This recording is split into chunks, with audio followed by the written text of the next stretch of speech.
Welcome to the Kendo and Aido Italia podcast in this English language version. Enjoy listening. Welcome to this new episode of our podcast for lovers of Budo, Kendo, and Aido in Italy, available on Podomatic, Spotify, Audible, YouTube, and all podcasting platforms. Welcome to this deep dive. Today, we are immersing ourselves in one of the most remarkable histories in all of martial arts, the journey of Kendo. It's an incredible story. It really is. We're tracing its roots from, an obscure, often lethal battlefield practice kenjutsu, the technique of the sword, all the way to the modern global art of self-perfection that is Kendo.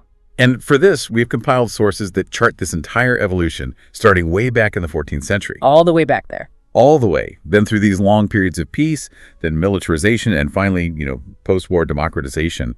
The goal here is to show you how the art adapted, not just practically, but philosophically. Okay, let's unpack this, starting right at the foundation. The earliest schools. Our sources point to the 14th century as the time when these distinct martial systems, or ryu, really started to form. Right, and these schools were built on ideals of perfection. They weren't just teaching samurai how to cut someone down. They were focused on psychological and spiritual strength for combat. And the teaching method was very different from what we'd imagine today. Oh, completely. It was man-to-man instruction, mostly, built around these predetermined movement patterns, the kata, and a lot of oral teaching. The written scrolls, the densho, came later. And those densho weren't just simple instruction manuals, were they? Not at all. They were often purposefully vague, elusive even. Why do that? To protect trade secrets. Exactly. The idea was that you couldn't just read the art, you had to do it. You'd practice a kata hundreds, maybe thousands of times, and then suddenly a line from the densho or something the master said would just click. It made sense. So we see three main traditions that become the ancestors for hundreds of other schools. Yes, the big three. The Tenshin Shoden, Katori Shimtori, the Nenri, and the Keijiri. They're really the bedrock. And these schools were in competition with each other, I imagine. Fiercely. And because of that secrecy, they'd often claim divine or mystical origins, invent traditions to boost their reputation and perceived power. Status was survival. This is where it gets really interesting for me. By the mid-16th century, the warlords, the daimyo, start seeking out professional instructors. Right, and this leads to the practice of musha shugyu. Samurai errantry. Basically, yeah. A warrior would roam the countryside, picking fights and seeking duels to make a name for themselves. If you survived, you could become a Kendo master swordsman and get a great job. The ultimate job interview. Now, we enter the Tokugawa period, and the biggest threat shifts from constant war to, constant peace. Which is its own kind of crisis, isn't it? Yeah. The samurai keep their status, but there's no war to fight. Kenjutsu schools explode in number, maybe 600 or 700 by the 19th century. But what are they practicing for? That's the dilemma. By the late 17th century, almost no one had ever seen a real battle. So the new schools developed these flamboyant techniques that kind of become more about looking good than being effective. This leads to some pretty heavy criticism. People start talking about kashkenpo. Flowery sword techniques, exactly. The Confucian scholar, Agasudo, put it best. He said that the swordsmanship of his time was, and I'm quoting here, almost entirely the creation of people living in a time of peace. Wow, so he's saying it's all just for show. Pretty much. All about spectacular wins and choreography, because there was no reality of combat to, keep it honest. The art was in danger of becoming an empty dance. So if kata alone isn't cutting it, they need something else. And this leads to maybe the most important innovation in Kendo's history. The jump to full contact training, yes. It's called Shinai Uchikomi Gaiko, and it starts around the Shushitoku era, so early 1700s. And this is where we see the gear that we recognize today. This is it. The invention of the Shinai, the bamboo sword, and the protective armor, the bugu. This allowed people to strike each other at full speed without, killing each other. You could finally test your skills against someone who was actually fighting back. It was the invention that saved Kenjutsu. It created a lab where the spirit of combat could be tested, even when there was peace outside the dojo. Okay, let's fast forward again.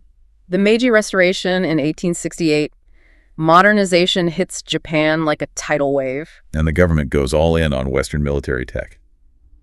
Guns, cannons. The sword suddenly seems obsolete. And the martial arts fall into a steep decline. A crisis. It looked like the art might just vanish. The practitioners were suddenly destitute. But one man, Sakakibara Kenkichi, steps in. He does. He was a former retainer for the Tokugawa, a master swordsman himself, and he hated seeing the art die. But more practically, he wanted to find a way for these martial artists to earn a living. His solution was pretty commercial. Very. He set up these public fencing shows, the Gekkenkuchush. People paid to watch exciting fights, and the fighters split the earnings. The first one in Tokyo in 1873 was a massive hit. So it's like early professional wrestling. You could say that, yeah. But its popularity was also its downfall. The media called it shameful. But the government was more worried that these events were becoming meeting places for disgruntled former samurai to plot against the new regime. A security risk. A huge one. So Gekkenkuchush was outlawed. But it had kept the flame alive just long enough for the art to find a new home in two key institutions. The police and the schools? Exactly. The police were a quick sell. The first police commissioner, Kawaji Toshiyoshi, was very impressed after the sword-only Bachutai division fought brilliantly in a key battle. He saw their value? Immediately. And by 1880, it was mandatory for cadets at the Tokyo Police Academy to learn Kenjutsu and Jujutsu. This gave the masters stable, respectable jobs as instructors. But getting it into public schools was a whole other battle. A decades-long one. It was a fight over cultural identity. People like Kano Jigoro, the founder of judo, were asking why Japanese schools were teaching European gymnastics instead of their own traditions. So what was the big holdup? Safety concerns, mostly. The Ministry of Education ran surveys, and they agreed it had moral and spiritual benefits, but they were worried about the hazards. What kind of hazards? The big one was the idea that repeated strikes to the head could cause brain damage in kids. That's a serious concern. I can see why that would stall things. It did, for years. The debate went on until 1911, when the ministry finally gave the green light for Kenjutsu and Jujutsu to be taught to healthy boys over 16. And this happens right as the philosophy of the art is making its biggest shift ever, from jutsu technique to Dutei. That's the crucial change. The Dai Nippon Butokukai, formed in 1895, was key. In 1919, they officially replaced the term bujutsu, martial techniques, with budo, the martial way. And this is when Kenjutsu becomes Kendo. Exactly. Kenjutsu becomes Kendo, Jujutsu becomes Judo. The goal shifts from learning how to kill to learning how to live, a path for self-cultivation. So now they have a national curriculum, but they have another problem. All the teachers are from hundreds of different old schools, the Rita. How do you standardize that? You need a unified set of forms. So in 1912, a committee of 5 masters created the Dai Nippon Taikoku Kendo Kata. Which is the basis for the modern Nihon Kendo Kata that practitioners still study today. It is. 7 forms with the longsword, 3 against the short sword. It provided a standard style for the entire country. But the standardization happens just as the political climate in Japan is. Well, it's getting very dark. Extremely. In the 1930s, as militarism rises, Kendo becomes compulsory for boys because it was seen as useful for nurturing a resolute, determined, patriotic spirit. The ideology gets more and more intense.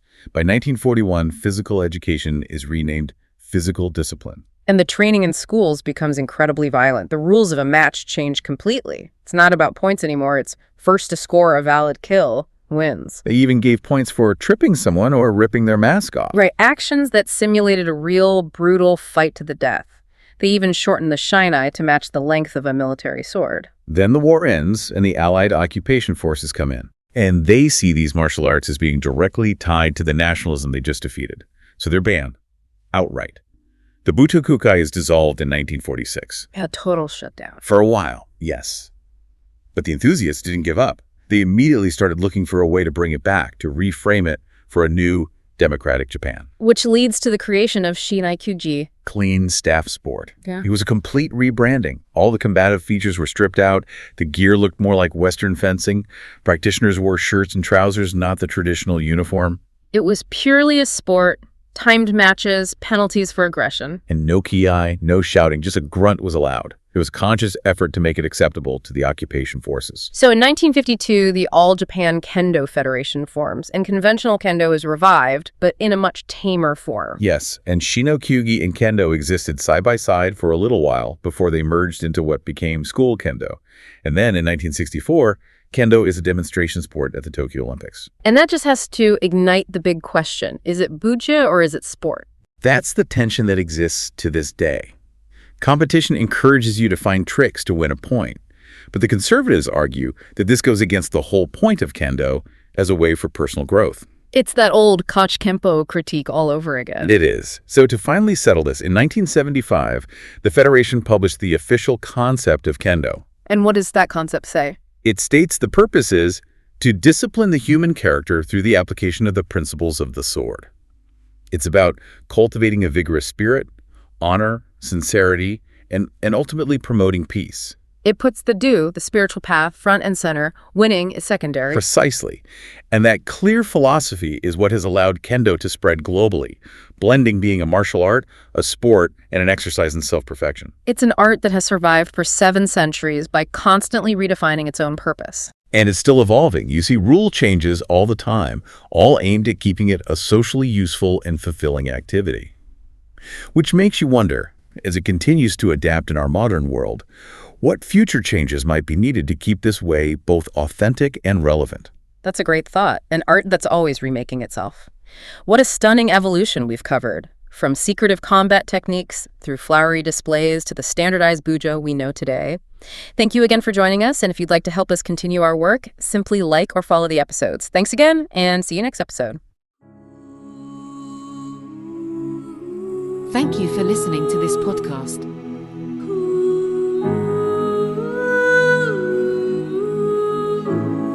Kendo e Aido Italia.